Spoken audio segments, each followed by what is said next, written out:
Hey, you guys. So I have actually never shot a video at nighttime in my bedroom. So it's kind of weird for me, all up in my bedroom, shooting a video at this hour. But I just wanted to send a message. Well, I wanted to just make a video. Look, when I started this YouTube, I didn't know what I was doing. I still don't know what I'm doing. It's evident from my video quality that I do not know what I'm doing. But I've never claimed to be a YouTuber. I mean, when I started this channel, I was still in college. And this was like 5 years ago, 6 years ago. And I was just so alone and so broken. And, I shot my first video, and then I think 4 years passed, and it was, some time had passed since my surgery. And I was just in a dark place. I was really in a dark place when I started this YouTube. And I was at a point in my life where I just wanted to check out. I was done with planet Earth. I had earthed for as long as I wanted to earth, and I was ready to check out. I was ready to sign out. I was good. I was so good. But I knew I couldn't leave without telling my story. I knew that I couldn't leave without, sharing a piece of my life. And strangely enough, I know my channel is by no means big. There are people out there who have 6,000 subscribers and 3,000 subscribers, and I've never cared about any of that stuff. I just have always wanted to just share and tell my story. And initially when I started, I thought I would only get 2, 7, maybe 8 people, maybe 20 people watching me. I never thought that it would be a thing, but I didn't realize how therapeutic it would be sharing all of my misadventures. And I never thought that I would receive the love that I've received. You guys really have, I don't want to say it changed my life, but you've changed you've changed my perspective. And you've shown me in more ways than I can ever express that I'm not alone.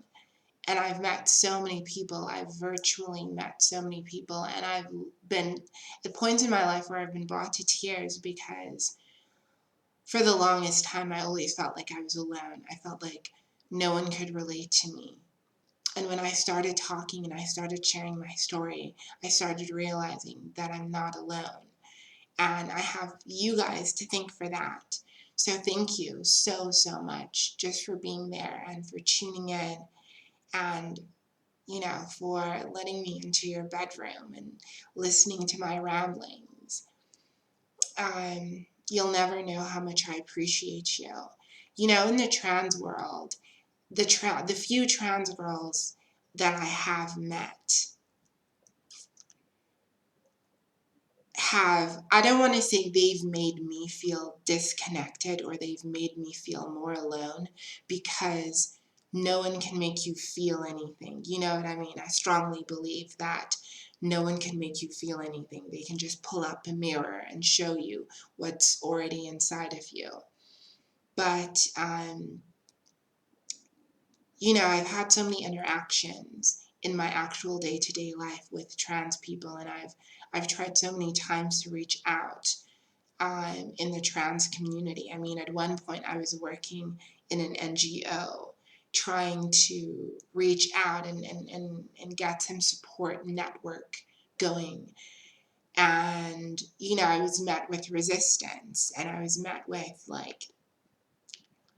I don't want to say jealousy, but I was just met with a lot of negativity, and it made me feel more alone. It made me feel like I wasn't doing my transition right.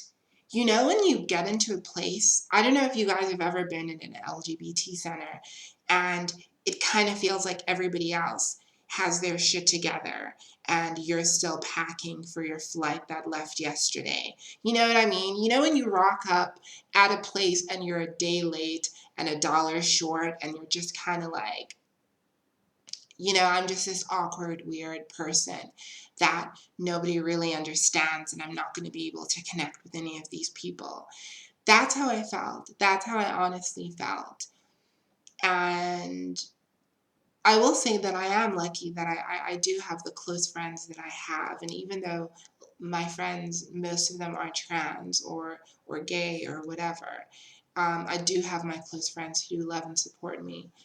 But it always made me sad that in the trans world, or in my actual trans experience, that my sisters in transition, my other trans feminine people, had so much hostility. I just never understood where it came from. There's this one girl in particular. Why am I turning this into a rant when I just wanted to make a quick thank you video? But let me just tell this story and then I'll end, I promise. There's this one girl who I met like maybe like 4 years ago before my surgery. So I'm going to try and be respectful. This bitch, and that's me trying to be respectful. This bitch worked at a cosmetics store, and she was pre-transition. She was still living as a butch queen at that time.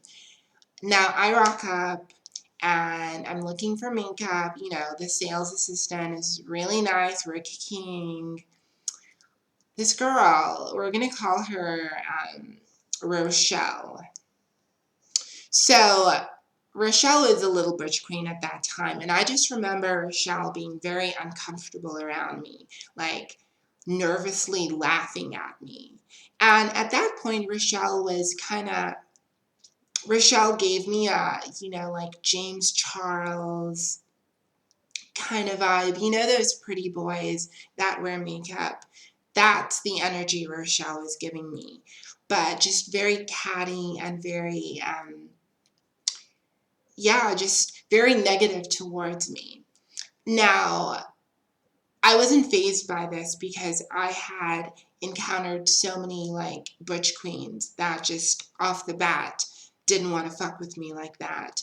So I was just kind of like, Rochelle's just one of those butch queens that just doesn't want to fuck with me. Cool, we move on. Rochelle was out here like, misgendering me the first time we met, like continually, to the point where the sales assistant and the other sales assistant got annoyed on my behalf. But I was like, at that point in my transition, I was getting misgendered left, right, and center. So it bothered me, but I was used to it. As sad as that sounds, I was used to it. So, I don't see Rochelle for about 1.5 years, almost 2 years. And I meet her when she transitioned. Now, when I met her the second time after she had transitioned, I was floored because, when I first met her, I thought she was just a butch queen that hated trans girls. But when I saw her living in her truth and actually having transitioned, it sort of clicked to me. I was like, okay, I get it. I get why you were so negative towards me. You were at war with yourself and you were projecting that out on me. Now, when I first saw her, now granted, there are not a lot of trans girls in South Africa, and the common thing to do in South Africa is the minute you reach the female threshold is for you to just be stealth and to shut the fuck up and not tell anyone about your history. So when I saw Rochelle, I was like, oh my gosh, you look amazing. And when a girl is beginning her transition, it's kind of like you need to look at a trans woman with an artist brush. You need to look at the potential of who she's going to eventually be once she's had all of her moans, once they've, taken root. and once she's had her surgery. You have to kind of like look at her with that vision in mind. And even though she was like on day 1 or day 3 of her transition, mommy looked freaking amazing. I was floored. So Rochelle is mixed race. So she had these extensions in, and y'all know how some of these mixed race girls be popping. Like, y'all know how some of these mixed girls are popping. So she was looking good. We spoke for a little bit. And yeah, she was herself, but like she was a little nicer than what I'd remembered when I first met her. So, then I started seeing her like at clubs, like at the gay clubs that I would go to. I would bump into her, or I'd bump into her just randomly out and about.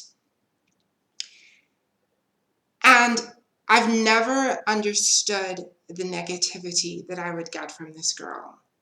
When we would have our one-on-ones, like if I bumped into her at the grocery store, or if I bumped into her somewhere like in town, we would like have these conversations where we would talk and talk and talk, and I would feel like I was connecting with this person. But when it came time to, let me put it like this, when she felt insecure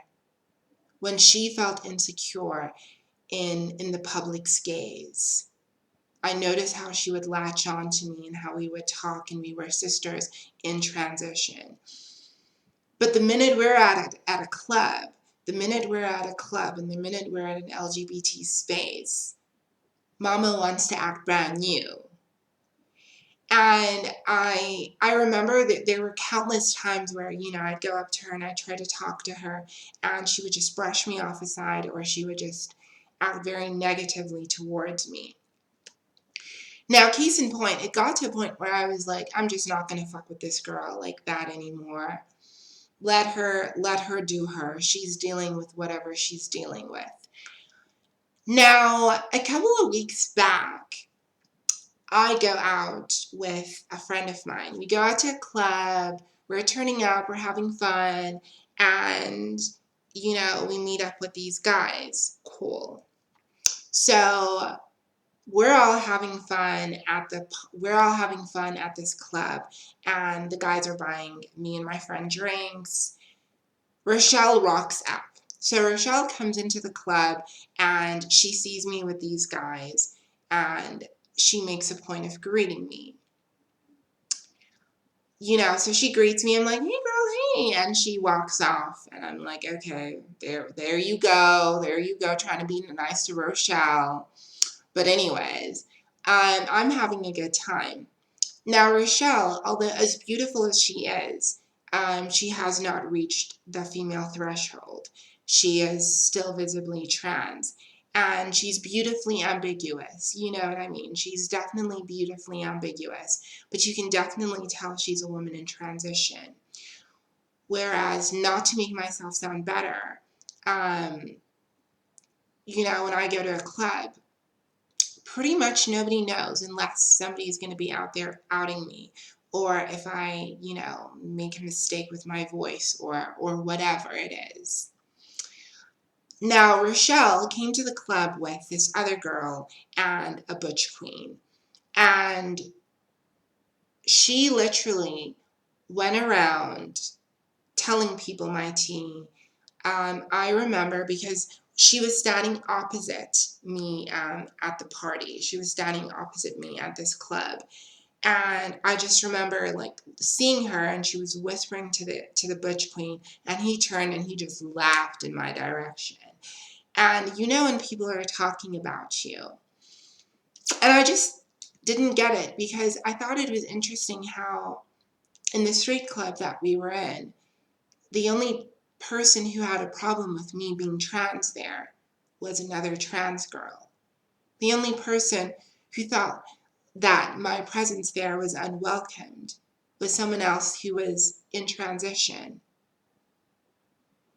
Now, I'm no psychologist, but I can tell you that kind of energy can only come from someone who is at war with themselves.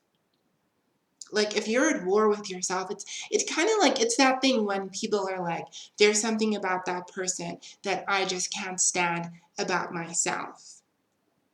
And I was a little bit petty. I made sure that I danced, and I made sure that I was like hanging on the guy. I made sure that I was making out with the guy. I made sure that she saw that I was getting all of this attention.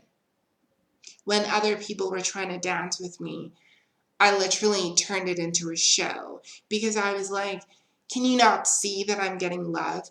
And it was, the reason I say it was petty, because it's kind of like, Christabel, you're grown ass. You are a whole 31-year-old woman to be worried about this little girl. Don't put on a show just to show up, Rochelle. You know what I mean? So whatever. It was that type of situation. And then at some point, the little butch queen tries to come dance with me. And I'm like, oh no, bitch.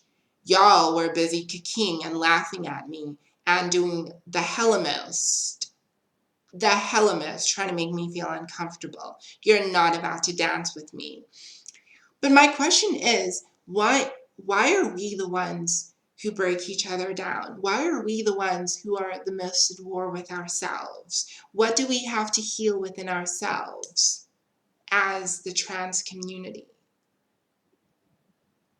Like, I've talked on this channel a lot about how, like, the butch queens and the LGBTQ as, the alphabet community can be so toxic. And I've tried to sort of break it down and analyze it in a way that makes sense, and in a way that is, where I'm not judging it, but rather looking at it objectively. And however I look at this situation, I still have to say that it comes from us not being okay with who we are. It comes from us being so broken down by society, and it comes from us hating what we are. You know what I mean? I told my friend, she's also another YouTuber, and I told her about their whole Rochelle story, and I showed her a picture of Rochelle, and my friend Victoria, love you, Victoria.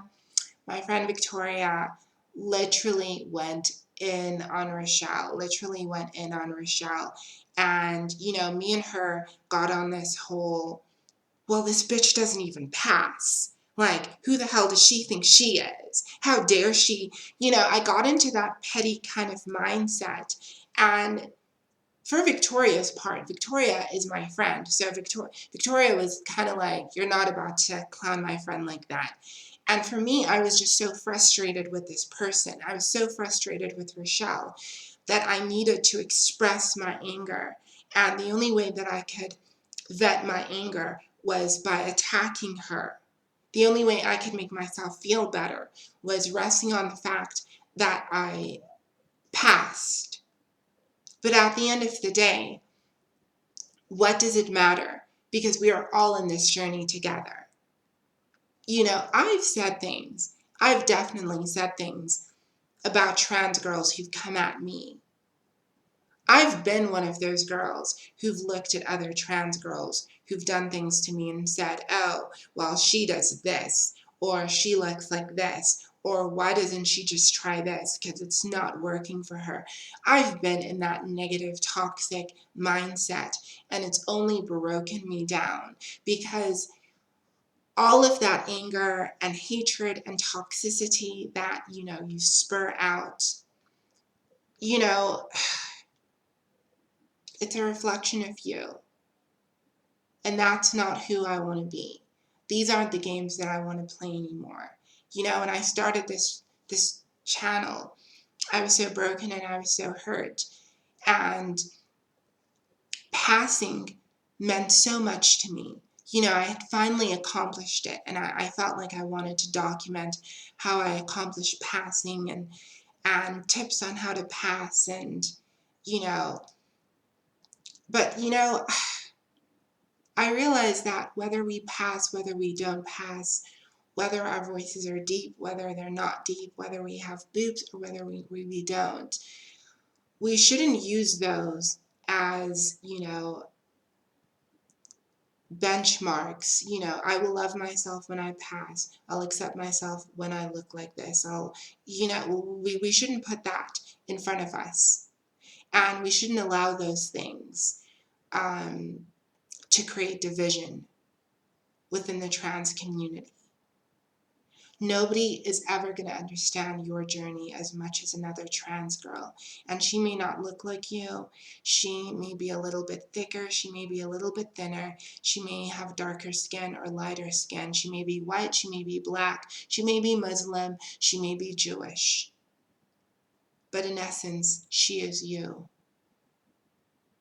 And she knows what it's like to walk in transition. Let's hold our hands. Let's hold each other's hands. Let's lift each other up instead of tearing each other down. We need to stand together in this community, because if we don't, we're going to fall apart.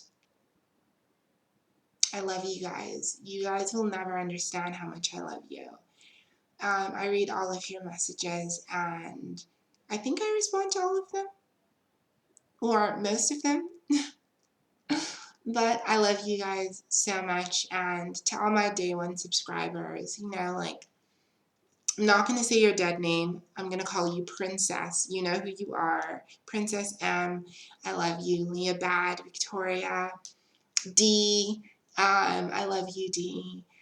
Oh gosh, I'm trying to think of people off the top of my head, but you guys mean so much to me. My cisgender supporters, I love you. I love you guys so, so much. Thank you for saving my life. I was at the point of, checking out. And when I started this channel, I just, I never thought that I would ever come across you guys. I never thought that I would feel the way that I do for you. And I never thought that you guys would teach me so much. Thank you so, so much for all of your love. And please remember that the things that I say, they're just my opinions. I am not God. I am not law. They're just my thoughts. And, if anything helps you here, I'm glad. But just know, above everything else, I love you. And we're going to get through this together. Oh, and special shout out to Victoria Kaiser, love you girl, and Miss Jewel Magistry. Miss Jewel, girl, you remind me of myself when I was beginning this journey. You remind me of my younger self. Love you so much, you guys. I'd give out a shout out to everyone, but I don't want to make these videos longer. But thank you so much. Bless. I love you guys.